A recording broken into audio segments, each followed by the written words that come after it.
All right. Okay. And what is this noise that we just heard? Do you know? It's recording now. So, hello everyone. Today we're going to talk about our common daily struggle and how we can cope with it on every day. And today we have Monica and Vet that are coming to discuss with us some nice daily struggles that they cope with in a daily basis and how we can relate to it all together and discuss. So, Monica and Vet, can you please introduce yourself to us? Yeah, Monica can go first. Okay. So basically, really briefly, I'm a bachelor's student at the University of Zurich. I'm just finishing up my bachelor's, majoring in physics and doing a minor in environmental science. Next to that, I like to do artistic things to fill my time, be that music or acting or any of the sorts. So trying to find a balance is always kind of what I'm aiming to do. Yeah, go ahead. Mm-hmm. Yeah, so my name is Ved Mehta. I'm a PhD student at ETH/Paul Scherrer, similar to Eric, and I'm in the third year of my PhD. Mm-hmm. Yeah, so in my free time, I play football or play video games when I have free time. Yeah, but otherwise, mostly I'm in lab, as you can see. Okay, very good. Now we can start maybe with Monica concerning our topic, it's a specific topic, because Monica has to leave in 30 minutes or so. So Monica, can you tell us more about what you found difficult those last maybe months in a daily basis, and how did you cope with it efficiently?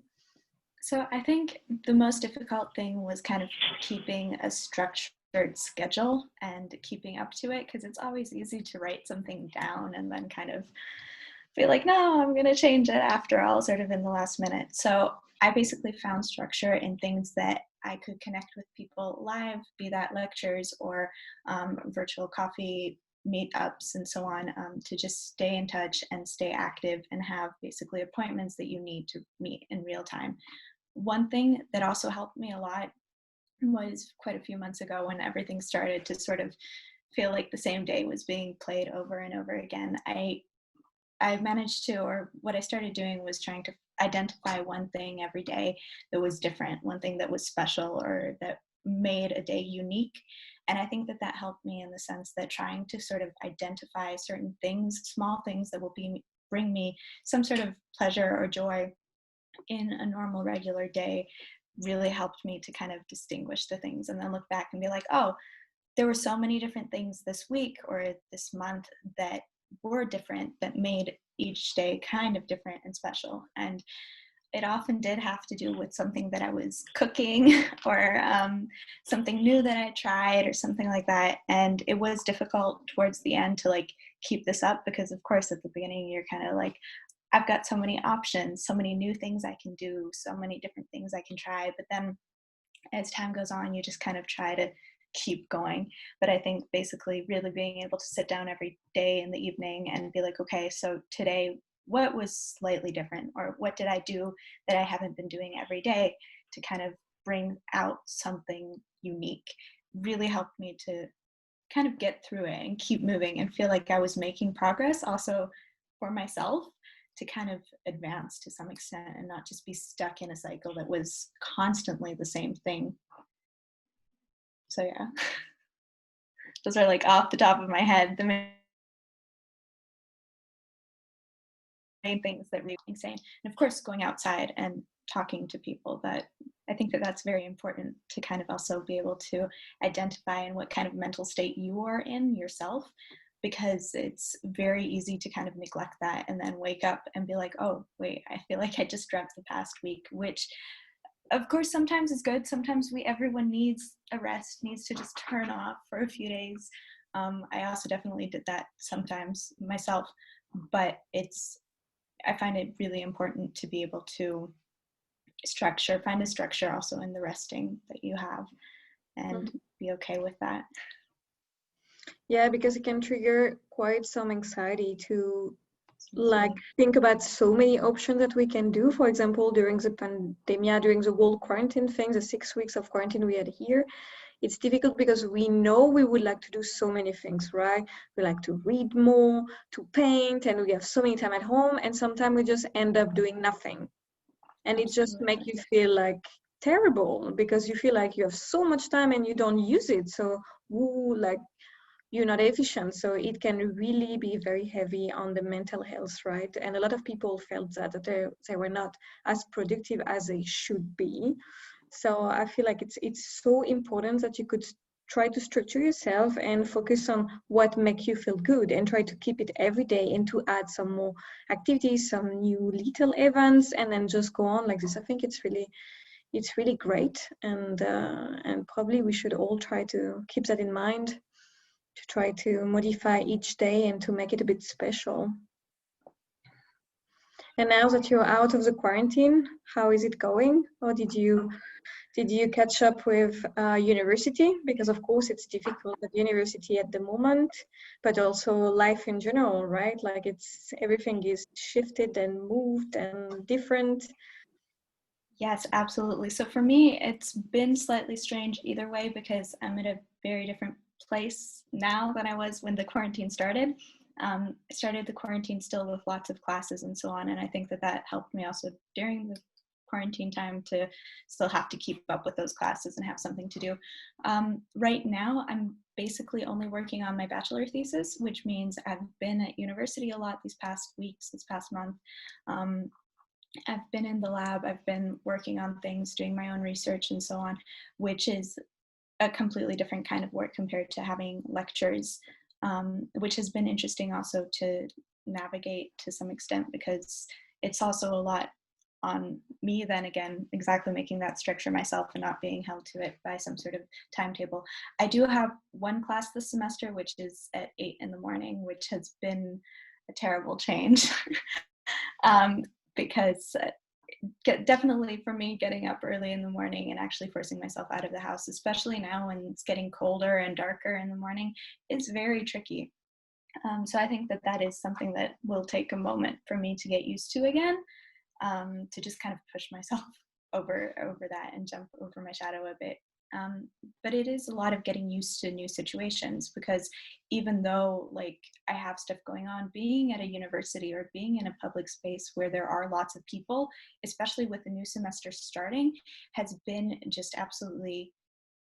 so strange because you've got all of the masks, you've got all of the regulations, and I find myself constantly questioning things that I do, if they're appropriate or if I'm not being careful enough, or if I'm over exaggerating or something, because I find myself often in situations that I usually would not think about twice, but then now in the current situation, you're like, well, is this actually okay? Can I actually do this? Should I maybe step away? Should I keep staying home more? And it's a weird situation to be in because you're suddenly questioning a lot of things that, or at least I am questioning a lot of things that I wouldn't have done before, which is also some sort of mental battle and some sort of understanding of sort of making a system in your mind where you can place and kind of understand all of the events that are happening and how they all tie together and how you feel comfortable or not. So I think being in an environment where you have restrictions and regulations and so on everywhere around you is definitely also something to get used to. I do think that it's called for though, and I think that we should be as careful as possible.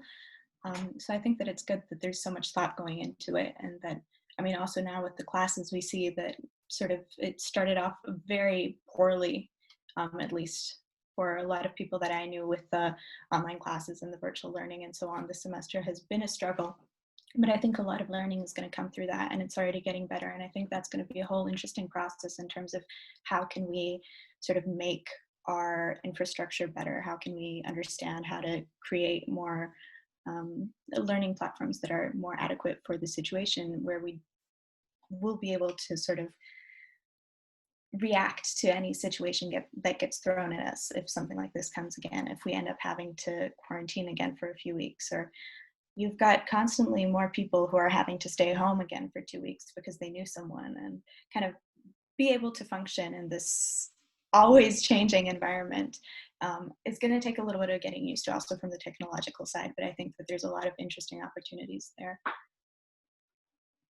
Yeah, it's definitely evolving. Now we have to learn in this new normal, and it's so it can be very scary, but also very interesting, because you see like basically all the environment shifting to new technology and new way of working, and we can see how much we can adapt to new situation. And I think in a way it's really amazing that we are all like doing this work together. And yeah, it's a constant evolution. And as you say, it's very difficult because now, since there is no vaccine yet, it's always, oh, I've been in contact with this person, so you have to go out, and everyone is waiting for your results because they were in contact with you.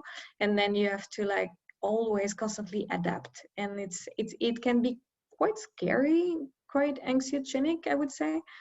Also because if you see your family and friends, you never know if you like having it and bringing to someone, or if you fine, or if they have it and they will give it to you. So it can be very, very anxiogenic.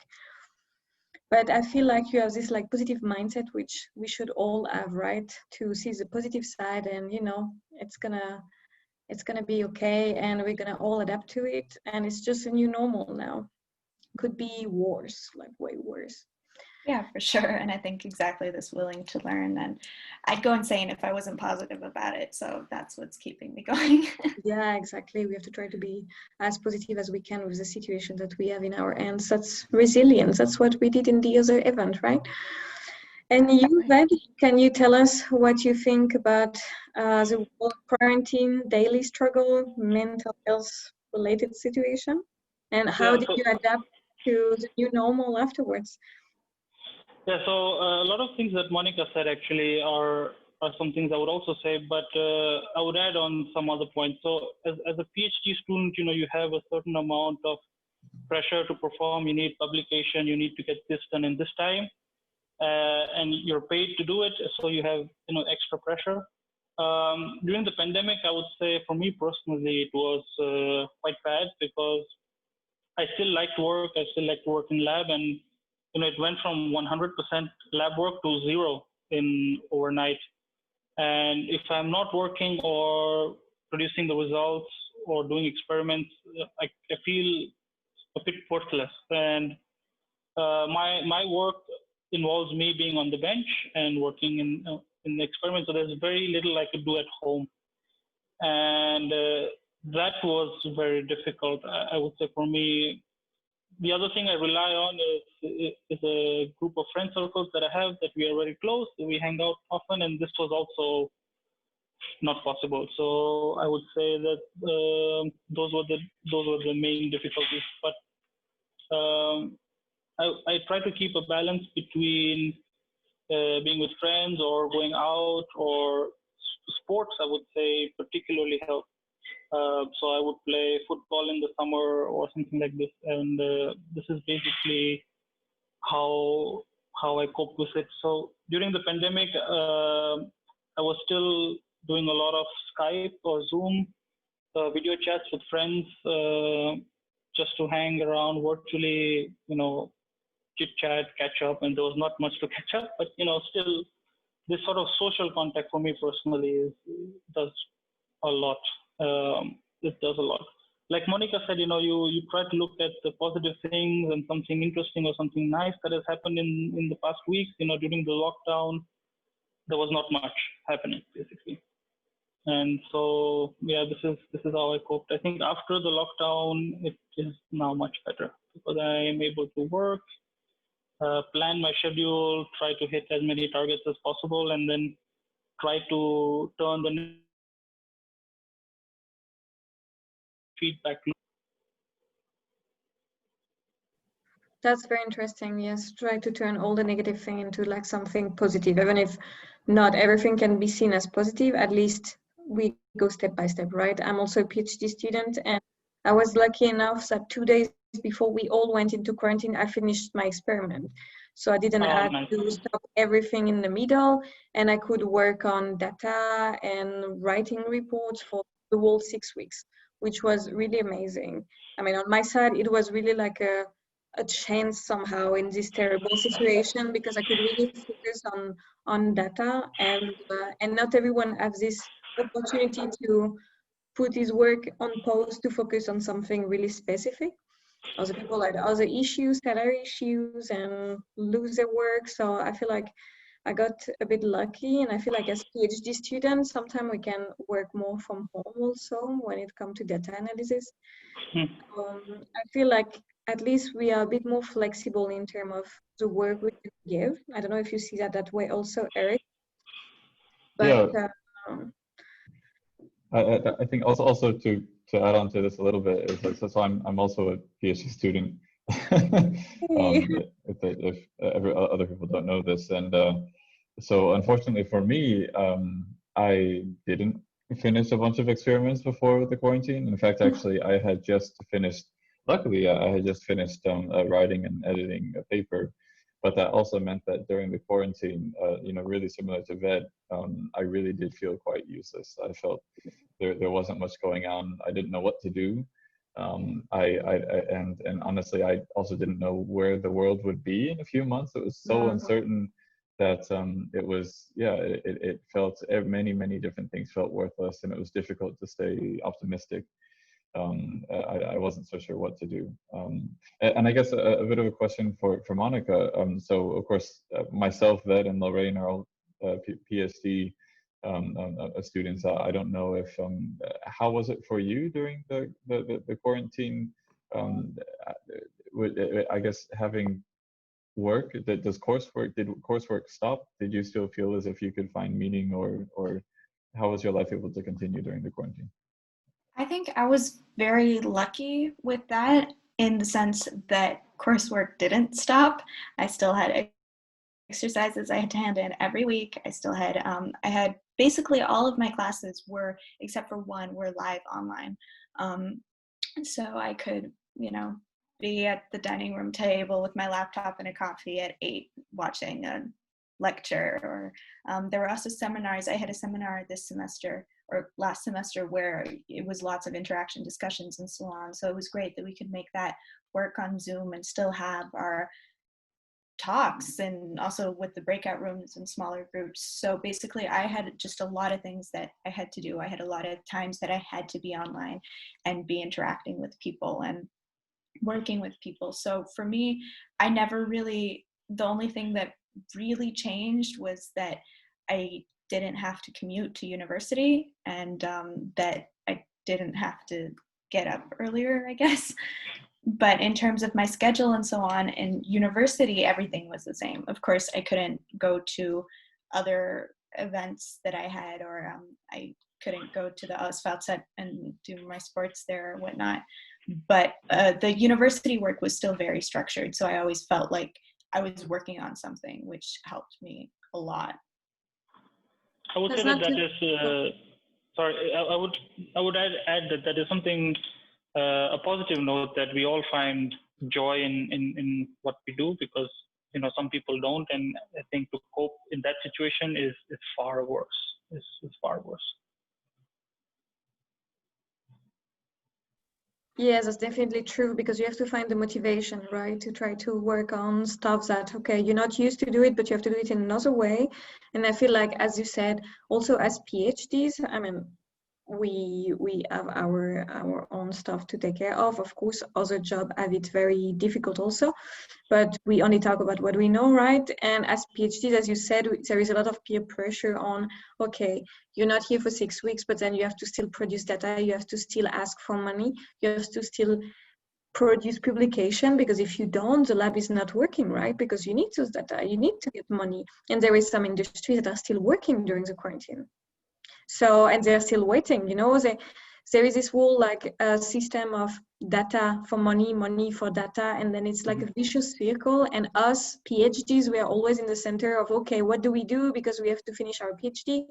We are expected to work more and to find a way to always work more, right? So it was very difficult for me during quarantine, because I felt like, okay, I can focus on my data, but then I felt bad because I didn't have experiment, so I couldn't sleep. And I was doing more work during the night because I was feeling like I was not doing enough. It wasn't my fault. It wasn't the fault of anyone, right? It's just a pandemic, but still I was thinking like it was never enough, whatever I was doing. So I couldn't sleep. I got like huge panic attack and anxiety coming from it because I felt like, okay, oh, I'm gonna cope with it because I'm used to have quite some work every day and then finish my day and then still think of work, but then I know I can go to the second day and do something else and go in the weekend if I want. But if you're home and you're doing your own schedule and there is nothing structured, it's very difficult, I feel, to me to know when to stop, for example. Like it's really, yeah, very difficult. So I was also, sorry if I'm changing the topic quite abruptly, but on a lighter note, I was wondering if you guys could also talk about some very minor, almost kind of funny struggles that we kind of deal with from day to day. Something that potentially, you know, we and also the rest of the audience could if we want, participate in. If you want, I could start. I could say that I just recently had to make kind of a forced move. We had a really difficult housemate for some time, and he moved in, took over the main contract, and essentially both myself and the other housemate left as soon as we could. And then my second housing fell through, and so it was a very stressful last week and a half. But now I finally moved. But that's was definitely super stressful, and that was my recent struggle. What are you guys' struggles you could talk about?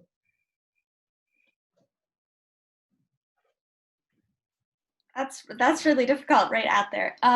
So for me, maybe, I mean, I mentioned this already to you before. I do acting as well, and it's been a struggle. We've started our rehearsals again a few weeks ago, and getting used to that, and sort of working with people again in a closed environment has been a strange experience, but very, very nice as well, because I mean, I had my rehearsals still during the quarantine sometimes, but that means that I would be sitting alone in my room shouting at my laptop because I'd be rehearsing a fight with someone who's somewhere in a different part of this country. And these very strange ways of having to realize how you can still do things in this new environment. So for me, it's been a struggle trying to also get back into these sort of artistic things in person. This past weekend, as I mentioned to you guys before, we were working on a film as well, and then kind of being able to shift and zone out all of these, like, oh, you know, how are you going to work on these things when you're supposed to be 1.5 meters apart? How can someone do your makeup when they can't share the makeup with multiple people? All of these kinds of small things that you don't really think about, but then suddenly when you're in a position where under normal circumstances it would be absolutely normal behavior, you're thinking a second time and you're like, wait a second, am I allowed to do this now or not? And I think that's been a constant sort of also amusing struggle, because I keep stopping myself and I'm like, wait, am I okay here? Is this fine? Goes again into the second guessing yourself, I guess. Yeah, I would say the funny aspect would be not able to play enough football and then noticing that I'm getting fatter. I think that was a twofold anxiety, that I'm not healthy because I am not being sporty, and it's again another cycle that you have to deal with. Yeah, that's so true. We are laughing at it, but a lot of people during the quarantine were talking about the corona body or something like this, the COVID body. And I feel like it's funny, okay, we are all laughing about it, but I feel like it's really coming from a very bad thing, because we are all obsessing over our bodies anyway, because society is putting this like pressure on body image, either on men or women. And it's really challenging during the coronavirus because we couldn't get out that much, so you have to do it at home. But then again, if you don't feel like doing it every day, then you feel bad, because you know that the rest of the day you're just at home sitting somewhere, so it's even worse. I felt like it was really a lot of pressure. So I was trying to go out to walk a bit or to do like yoga in front of my TV, but sometimes I wasn't feeling like doing that. I was anxious for other things, and I didn't feel like doing the effort to do yoga, and maybe it seems stupid because what effort it takes to turn on the TV and to put on a video, right? But sometimes it felt really difficult, and I felt that also, that I didn't want to get fat, or at least not unhealthy, because you feel like, okay, you can eat whatever. I wasn't even hungry anymore because there is no energy spent. You're just at home sitting watching like seminars, workshop, working on graphs or whatever, and I felt it really difficult to balance that. I mean, I think maybe also to go into that again, for me, it wasn't only exactly the less sports that everyone was doing, but I started enjoying a lot of things that had to do with food more.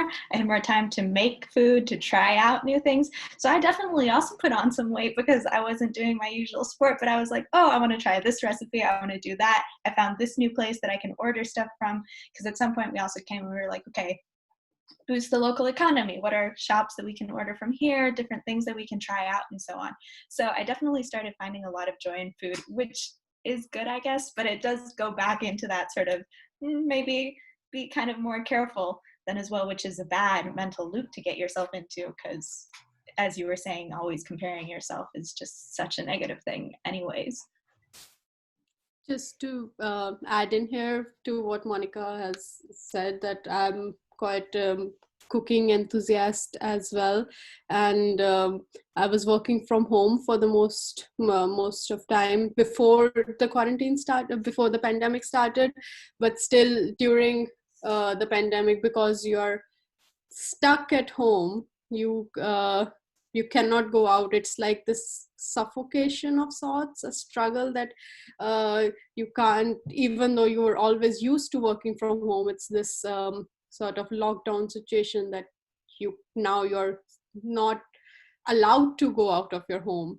And with food as well, I think I used to enjoy cooking more before I was pressured into cooking like this, but during the quarantine period, it's like you have to cook, so you have to constantly think of what to cook, and you do not have that option of going out. So I do think that kind of lessened my productivity of sorts.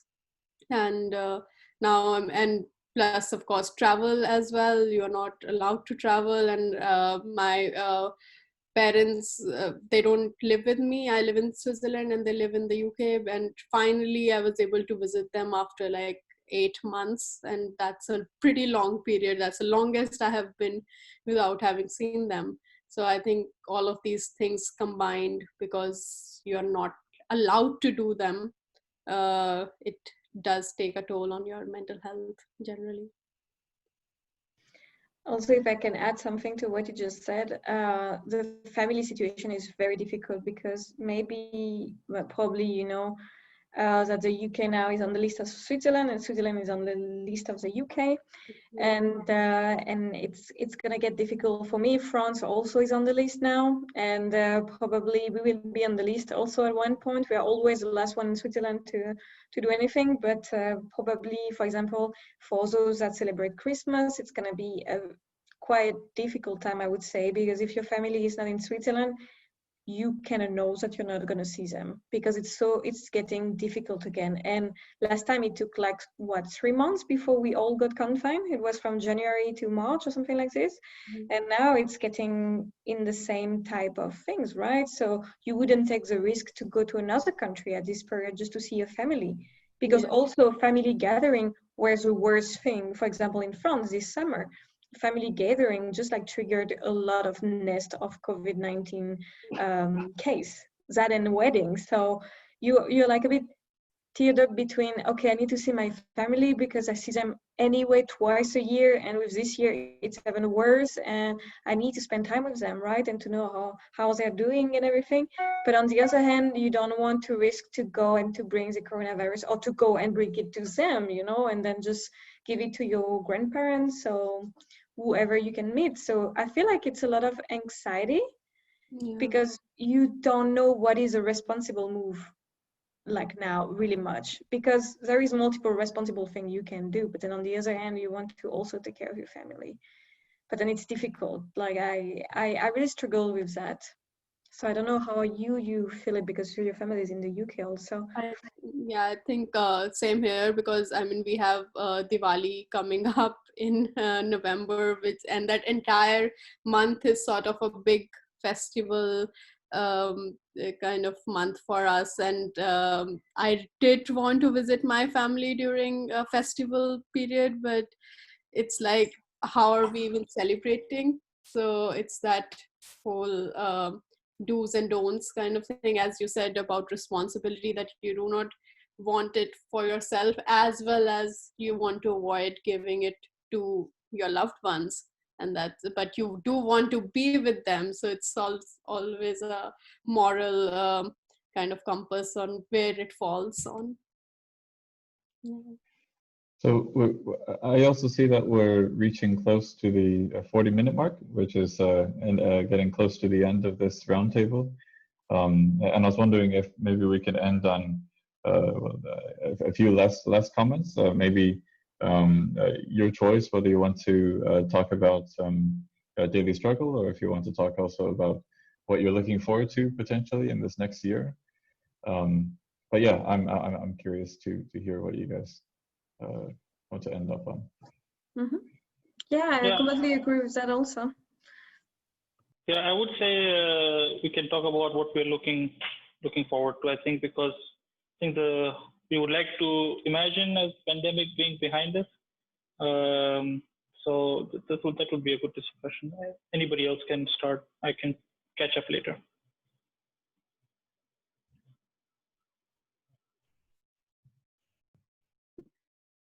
Okay, I guess I can try and put something together. What I'm looking forward to, I think I'm looking forward to, and this has already been kind of from the beginning of the whole situation, is what sort of in the long term I'm looking forward to is seeing the progress that we're going to make, and sort of also the technological advancement and so on. I'm very curious to see what kinds of changes will come about from this whole situation, what kind of changes will be long lasting, and which ones will just kind of blow over, because I do think that we're going to have to get used to some sort of a new form of normal.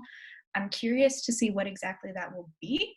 For myself, I think through this whole situation, I've learned a lot about myself as well, sort of basically being forced to deal with my own mental state and so on for such a long period of time. And I'm looking forward to continuing to doing that. I've been developing these tools, trying to stay positive, finding good things every day, and trying to be aware also of certain phrases or vocabulary that I use to describe situations or describe myself, and try and sort of be aware of minimizing my negative output and kind of maximizing my positive one, and trying to sort of stay forward looking in that sense, and not sort of degrade or belittle or ignore sort of things that could be bad, but kind of like build off of them. So I guess that's kind of what I'm looking forward to, seeing what happens and building off of where we are now to hopefully get to more productive places. That's very interesting that you say that about the way you're talking about situation, because basically it's behavioral cognitive therapy.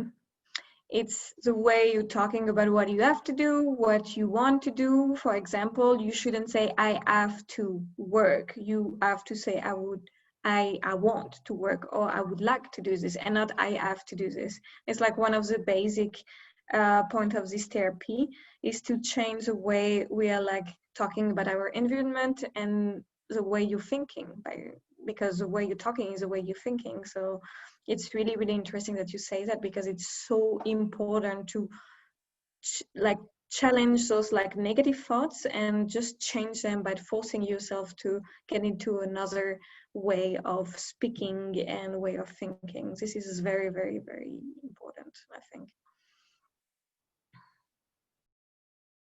I think what I look forward to, I mean, I haven't been back in India since January, but when I was, I've spent a significant part of my life there. Who would come visit, they would always have a complaint about hygiene levels in Indian food industry, and I feel like that has significantly gotten better during this pandemic, either out of fear, out of caution. So I think I'm very happy that the level of cleanliness and level of hygiene has definitely improved in the Indian food industry. And now people, my friends from Europe and the US, from let's say the developed world, can come over and enjoy street food in India, which I would not have recommended otherwise, but now they can. Yeah, I have sorry, go ahead. No, I was just going to say that's really nice. I'm going to have to go to India after this. I'm going to have to jump now, though. I'd love to hear your comments, but I'm going to watch the recording once it's done. And thank you all so much for having me. And it's been a great discussion. Thank you so much for being here. Bye. Of Have a course, nice no evening. problem. Okay. Bye. Yeah, I would say looking forward, I think the next year is a lot of things on a personal level. So I would finish my PhD the end of next year. So I would have to again deal with anxieties and stress. So you can look at it in a negative way, or you can look at it in a positive way, like, positive reinforcement. I could think of it as me achieving my PhD. And I think this will be the big thing. I haven't been back home in India in 2 years. And I will not go this year because of the pandemic. But I have also not seen my girlfriend since January. So she's in Sweden, and I would also really look forward to seeing her, not next year, but hopefully in a few weeks. So these are the two main things on my mind, and maybe I can see my parents in the summer or something like this.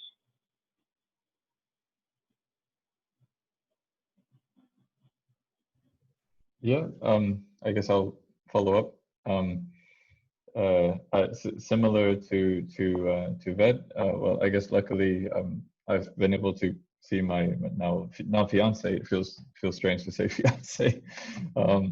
Luckily I've been able to see more frequently than Ved. I could certainly understand it would be very, very stressful and lonely for me if I'm that long away from my fiance. But also definitely looking forward, I guess, to be more together in the future. Really looking forward also for slowly the coronavirus to go away, slowly for things to return to normal, which at some point, just like every single disease, will go back to normal.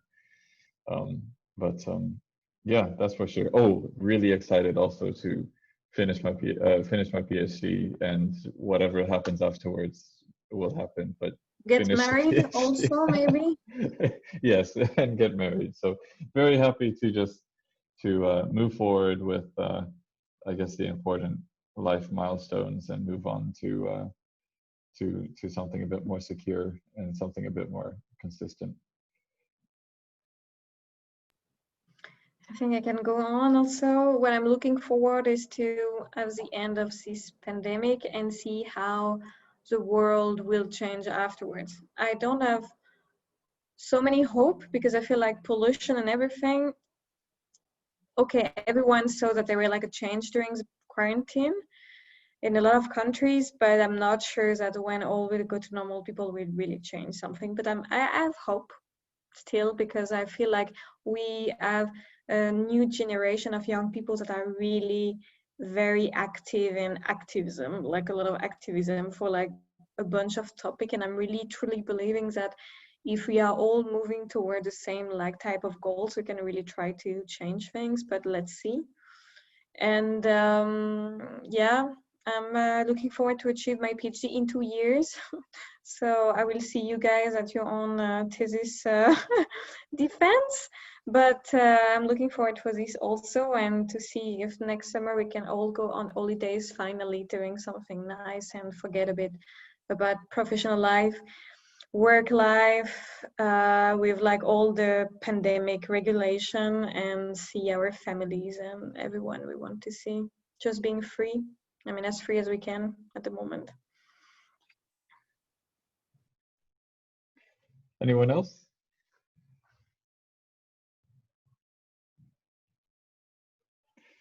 Well, then, Lorraine, I guess we can wrap up this this meeting.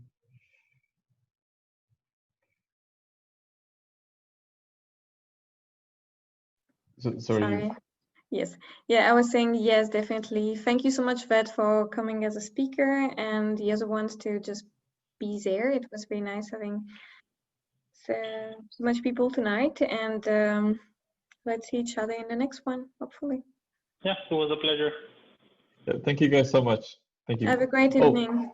Yes. And one final comment to everyone here. So next week is a really exciting week for MeWell, which is sponsoring this event here today. We have next week is the Mental Health Week in lead up to the International Mental Health Day on October 10th. So we're having many events each day, every single week. We're having an event for mental health, ranging from workshops to group therapies to discussions like this.